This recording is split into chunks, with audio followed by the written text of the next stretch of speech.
Selamat pagi, salam sejahtera. Isu hangat pagi ini, Dr. Mahathir kecam Najib cuba tutup jenayahnya berkaitan skandal 1MDB. Berita sepenuhnya. Dr. Mahathir Mohamad memulakan kempennya di Johor dengan menyasarkan bekas Perdana Menteri Najib Razak yang menurutnya cuba menutup jenayahnya berkaitan skandal 1MDB. Pengurusi pejuang itu yang menyertai kempen di sebalik peringatan doktor berkenaan risiko kesihatan ekoran wabak COVID-19 berkata dia terpanggil untuk bertindak kerana kian bimbang dengan PRN Johor. Ketika kempen bermula, Najib membuat beberapa kunjungan berprofil tinggi di mana dia kelihatan menerima sambutan yang baik, meletakkan dirinya sebagai pemimpin yang kekal popular di sebalik sabitan terhadap kesalahan pecah amanah jenayah, salah guna kuasa dan pengubahan wang haram. Berucap di depan kira-kira 70 hadirin di Felda Air Hitam dalam Dun Macap hari ini, Mahathir turut mengecam Najib kerana menutup keadaan hutang yang berpunca daripada skandal itu yang perlu ditanggung negara.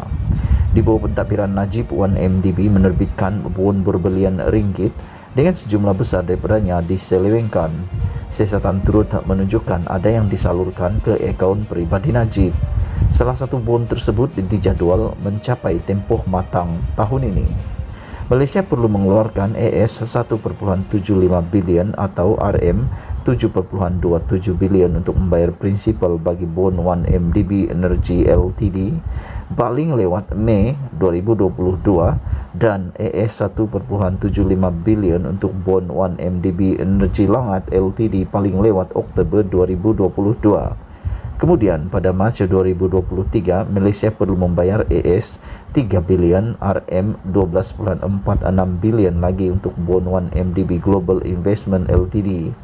Ini tidak termasuk bayaran kupon faedah untuk bon yang lebih tinggi daripada pasaran yang dibayar negara. Semalam Najib di Dewan Rakyat mendakwa tiada 1 sen pun dana awam digunakan untuk membayar hutang 1MDB kerana ia dibayar menerusi usaha mendapatkan semula dana syarikat itu.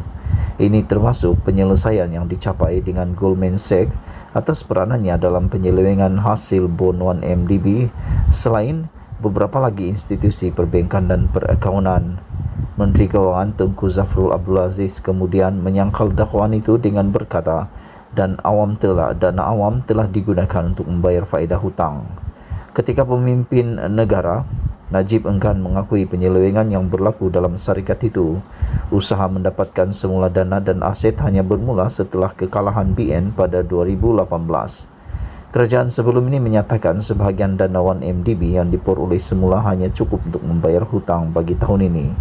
Dalam ucapannya hari ini, Mahathir berkata dia berasa jengkal dengan dakwaan Najib yang dana awam tidak digunakan untuk hutang 1MDB. Inilah Najib, dia hutang, dia tak bayar tapi curi lagi duit dan tambah lagi hutang, katanya. Hakikatnya, kata Mahathir, pembayaran hutang untuk 1MDB diselewengkan telah membataskan usaha membangunkan negara. Najib luar biasa. Selain menggelarnya bodoh, Mahathir turut menyifatkan kebolehan Najib untuk menjustifikasikan dakwaan penyelewengannya sebagai luar biasa. Najib manusia luar biasa. Dia curi duit depan kita, lepas tu dia kata dia tak curi. Selepas disabit bersalah, dia cakap apa nak malu, katanya lagi kepada hadirin yang kebanyakan ahli pejuang dan sejumlah penduduk tempatan. Kata Mahathir, ketiadaan rasa malu atas tindakan yang salah akan merosakkan masyarakat. Masyarakat perlu malu bila buat salah, tapi Najib tidak. Dia buat salah, dia jadi bosku. Mahathir berkata individu seperti Najib perlu dihalang daripada memiliki sebarang pengaruh dalam kerajaan. Terdahulu, Presiden Pejuang Mukhlis Mahathir menyuarakan kebimbangan terhadap bapanya. Kita berhati-hati kerana faktor usia. Dia sudah 97 tahun dan baru saja sembuh setelah dirawat di IJN. Dia belum pulih 100% dan kita di tengah wabak COVID-19. Orang berusia lebih terjejas dengan COVID-19, katanya. Namun, kata Mukhlis, bapanya itu bertegas untuk menyertai kempen di Johor kerana tidak ingin lagi sekadar menulis kenyataan dan surat terbuka. Kita harap kehadirannya di Macap akan beri impak besar di Johor, katanya lagi. Rakyat Johor akan membuat pilihan mereka pada 12 Mac ini. Sekian isu hangat pagi ini. Jangan lupa tinggalkan komen Anda, silakan tekan subscribe dan kita jumpa lagi. Bye-bye.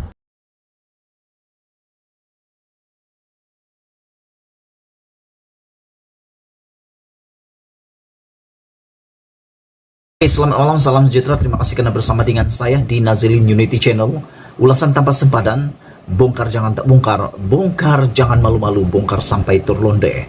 Hari ini daripada Sinar Harian, satu kutipan laporan berita diterima. Najib mengatakan bahwa Barisan Nasional sedang mendahului di PRN Johor. Sebelum kita teruskan isu pembongkaran, isu ulasan pada petang malam ini, sila tinggalkan komen Anda. Adakah Anda setuju dengan kata-kata Najib bahwa BN sedang mendahului dalam PRN Johor? Ataupun pada pendapat Anda, ada ramai orang macam yang Muhyiddin cakap, ramai datang lihat Najib berkempen bukan karena mereka suka Najib, tapi mereka mau lihat muka perompak, kata Muhyiddin Yassin semalam.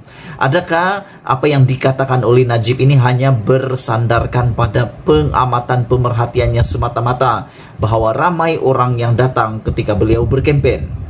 Walau bagaimanapun menurut Najib, beliau tidak menaruh, masih lagi tidak berharap sepenuhnya, ataupun beliau tidak membuat apa-apa jangkaan terlalu awal, kerana menurutnya masih terlalu awal untuk menentukan keputusan PRN Johor tersebut. Dan menurut Najib, yang perlu dilakukan adalah bekerja keras sehingga ke titik akhir kempen tersebut. Dan beliau katakan momentum yang diperoleh oleh BN adalah baik pada minggu pertama kempen PRN Johor berbanding parti-parti yang lain. Jadi walau bagaimanapun kita ucapkan kepada Najib, kerana beliau begitu yakin, dia ada keyakinan bahwa Barisan Nasional sedang mendahului parti-parti yang lain, terutamanya Parti Perikatan Nasional, Pakatan Harapan. Dua parti yang lebih besar, dan juga PKR. Jangan lupa, ada juga Parti Pejuang dan Amanah. Ada juga parti-parti warisan, parti muda yang lain. Kita jarang mendengar sekarang kempen muda di media sosial, terutama dia dalam portal-portal berita. Kita tidak tahu di mana parti muda, kedudukan parti muda sekarang bagaimana. Kita pun tidak dapat pastikan bagaimana kedudukan Parti Pejuang sekarang, sebab yang banyak masuk dalam media sekarang adalah Perikatan Nasional dan sedikit daripada PKR. Kadang-kadang timbul juga lah Tun Mahathir Mohamad. Jadi sebelum kita berpisah malam ini, apa pendapat Anda? Siapa yang akan menang PRN Johor ini? Karena menurut Najib, Barisan Nasional sedang mendahului kempen PRN Johor. Sebelum kita berpisah, jangan lupa tinggalkan komen Anda. Siapa yang Anda sokong? Adakah Barisan Nasional akan menang besar lagi seperti dalam PRN Melaka dan PRN Sarawak? Malaysia kita punya, kita jaga sama-sama, cintai Malaysiaku. Kita jumpa lagi. Bye-bye.